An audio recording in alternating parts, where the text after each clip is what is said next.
Recorder চালু করছি।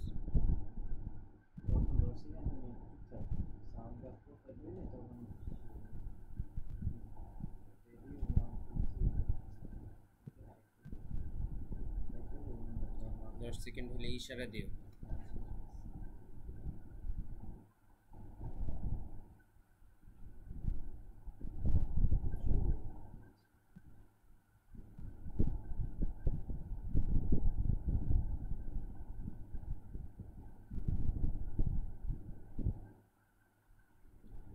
আসসালামু আলাইকুম ওয়া রাহমাতুল্লাহি ওয়া বারাকাতুহু।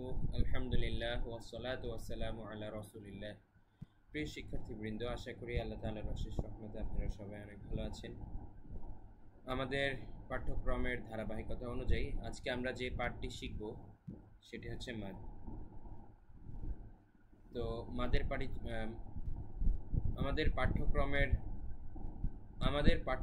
ধারাবাহিকতা অনুযায়ী আজকে আমরা যে পাঠটি শিখব সেটি হচ্ছে মাদ। চলুন আমরা মাদের পরিচয় স্ক্রিন থেকে দেখে নেই। মাদ বলতে আরবিতে টান দেওয়াকে বোঝায়, ঠিক আছে। মাদ শব্দের অর্থ হচ্ছে টেনে পড়া, হরকতের উচ্চারণ টেনে পড়াকে মাদ বলে। মাদের হরফ টোটাল 3টি, আলিফ, ওয়াও, ইয়া। ইংলিশের ক্ষেত্রে আমরা যেমন জানি vowel, A, E, I, O, you.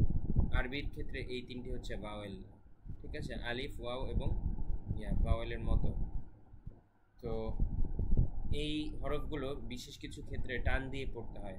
কখন কখন টান দিয়ে পড়তে হয় সেটা আমরা এখন দেখব। 1 নম্বর নিয়মটা হচ্ছে জবরের পরে আপনি যখন খালি আলিফ দেখতে পাবেন তখন কিন্তু টান দিয়ে পড়তে হবে। আমার সাথে বলুন, জবরের পরে খালি আলিফ আসলে এক আলিফ টান দিয়ে পড়তে হয়। আবার বলুন, জবরের পরে খালি আলিফ আসলে এক আলিফ টেনে পড়তে হয়। এই যে জবরের পরে যদি খালি আলিফ আসে তাহলে আমাদের এক আলিফ টান দিয়ে পড়তে হবে। কিভাবে? ইয়া আলিফ জবর ইয়া। এই নিয়ম সম্পর্কে আপনাদেরকে আগেও হালকা একটু টাচ দিয়েছিলাম, এখন আমরা বিস্তারিত জানছি। ইয়া আলিফ জবর ইয়া, এক আলিফ টান দিতে হবে। এক আলিফ টান কতটুকু? এতটুকু। এক আঙ্গুল আস্তে আস্তে ওঠাতে যতটুকু সময় লাগে সেটা হচ্ছে এক আলিফ।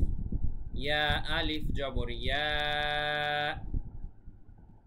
এবারে এটা বলুন একইভাবে, জবরের পরে খালি আলিফ আছে। তা আলিফ জবর তা, এটি। ফা আলিফ জবর তা। ضاد আলিফ জবর দ। ত আলিফ জবর ত। জ আলিফ জবর জ। একটু পজ করা লাগবে না?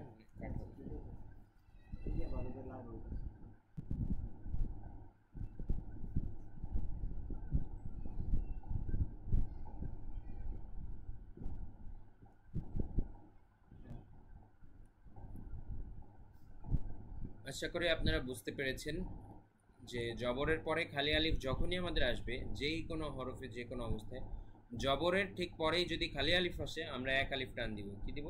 এক আলিফ টান দিব। মনে থাকবে নিয়মটা? তাহলে আমরা এর পরের নিয়মে যাচ্ছি। জেরের পরে যখনই যজমওয়ালা ইয়া আসবে তখন আমরা এক আলিফ টান দিয়ে পড়ব। একই নিয়ম প্রায়। এখন এই নিয়মটা এভাবে বলুন, জেরের পরে যজমওয়ালা ইয়া হলে এক আলিফ টেনে পড়তে হয়, ঠিক আছে। তার মানে মনে রাখবেন, জবরের সাথে আলিফের মিল, জেরের সাথে ইয়ায়ের মিল। এটা কিন্তু একটু চিন্তা করলেই বোঝা যায়। পেশের সাথে কিসের মিল? স্বাভাবিকভাবেই ওয়াওয়ের মিল, ঠিক আছে। তাই জেরের পরে যজমওয়ালা ইয়া আসলে এক আলিফ টান দিয়ে পড়তে হবে। যেমন তয়া জের তুই, ওয়া জের জি, আইন ইয়া জের ই, দাল ইয়া জের দি, দাল ইয়া জের দি, রা ইয়া জের রি। আশা করি আপনারা বুঝতে পেরেছেন। নিয়মটা খুবই সহজ, কিন্তু জবরের পরে খালি আলিফ, জেরের পরে যজমওয়ালা ইয়া আসলে এক আলিফ টান দিয়ে পড়তে হবে। এবং সর্বশেষ আমরা এখন দেখব পেশের নিয়ম। পেশের পর যজমওয়ালা ওয়াও আসলে এক আলিফ টান দিয়ে পড়তে হয়। পেশের পরে যজমওয়ালা ওয়াও আসলে এক আলিফ টান দিয়ে পড়তে হয়। আমরা উদাহরণটা দেখি। সদ ওয়াও পেশ সু, ضاد واو পেশ দু তা ওয়াও পেশ তু মিম ওয়াও পেশ মু হা ওয়াও পেশ হু দাল ওয়াও পেশ দু। আপনাকে মনোযোগ দিয়ে নিয়মগুলো দেখার জন্য অনেক ধন্যবাদ।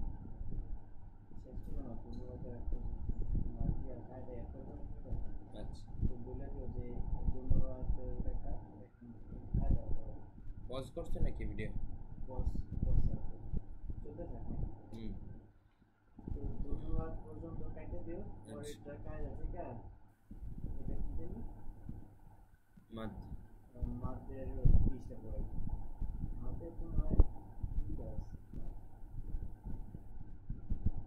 দেখি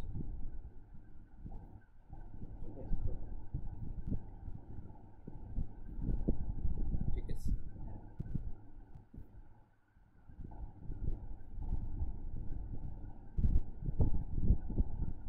হ্যাঁ, মাদের পেজ তো শুধু পেজ 11, এখানে একটাই নিচের অংশে আছে আর আচ্ছা উপরের অংশে আছে। দাঁড়াও দেখি পরের পেজে আছে। হ্যাঁ পরের পেজে আছে, সব একবারই করে।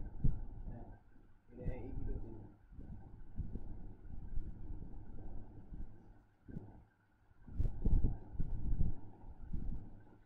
প্রিয় শিক্ষার্থীবৃন্দ, চলুন এ পর্যায়ে আমরা কায়দা থেকে দেখব মাদের হরফগুলো প্রত্যেকটা আমরা কিভাবে পড়ব। ঠিক আছে, এখানে আরও অনেকগুলো হরফ দিয়ে প্র্যাকটিস করানো হয়েছে, আপনারা ভালোভাবে আয়ত্ত করবেন। আমি ঠিক যেভাবে বলছি সেভাবে আপনাদের বলা শিখতে হবে।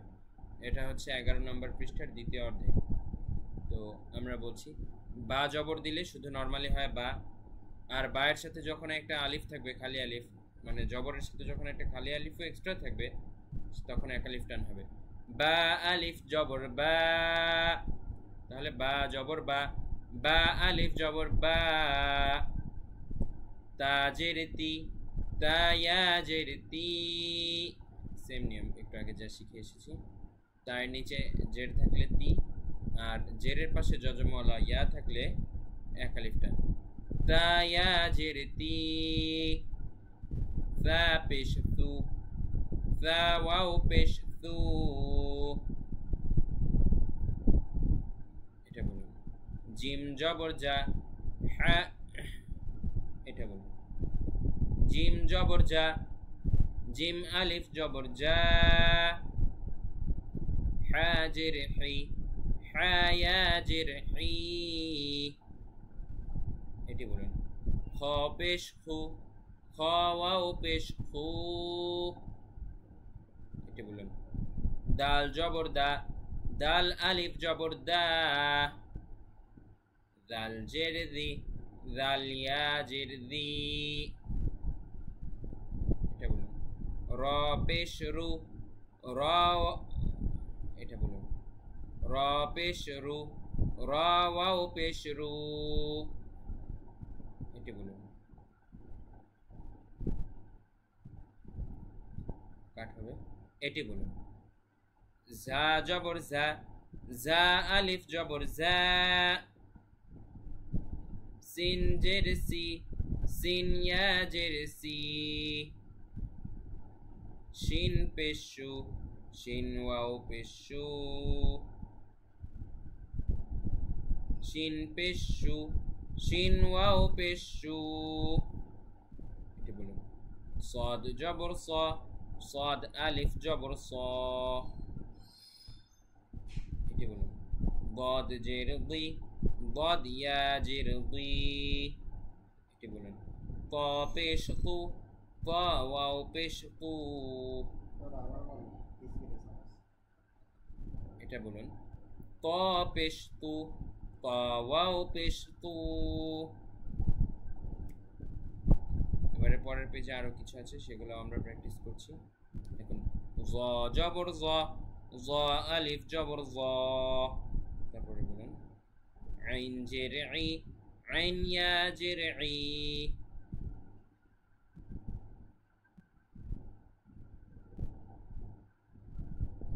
কাট হবে এই সেটটা একটু। আবারও বলুন। আইন জের ই, এটা বলুন। আইন জের ই, আইন ইয়া জের ই, এটা বলুন। গাইন পেশ গু, গাইন ওয়াও পেশ গু। এটি বলুন। ফা জবর ফা, ফা আলিফ জবর ফা।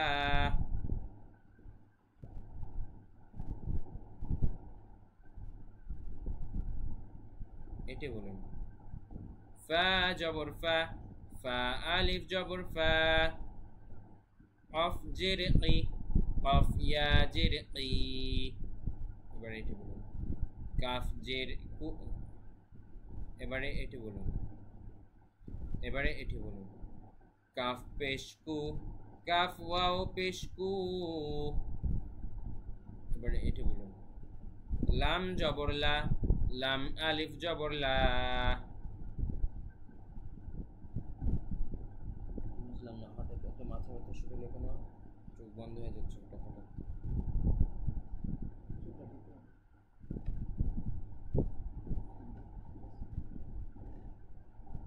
এবারে এটি বলুন।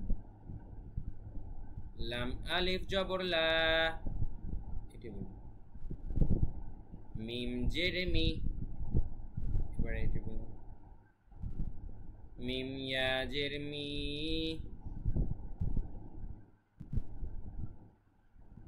এবারে এটি বলুন।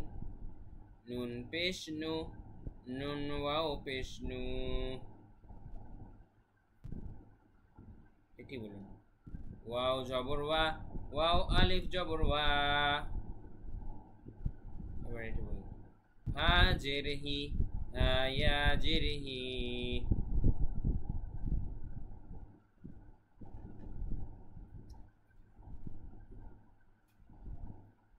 এবারে এটি বলুন। এবারে এটি বলুন।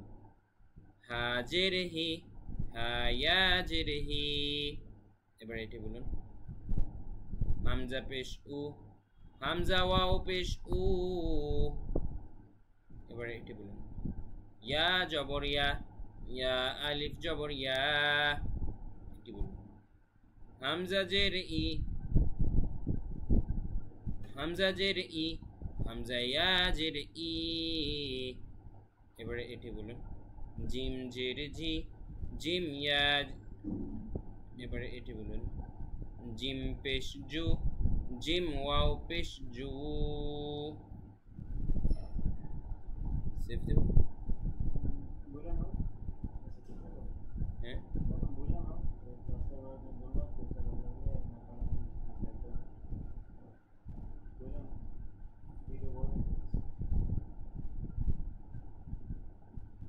প্রিয় শিক্ষার্থীবৃন্দ, আমাদের কোর্সের মাধ্যমে আপনারা উপকৃত হলে অবশ্যই কোর্সটি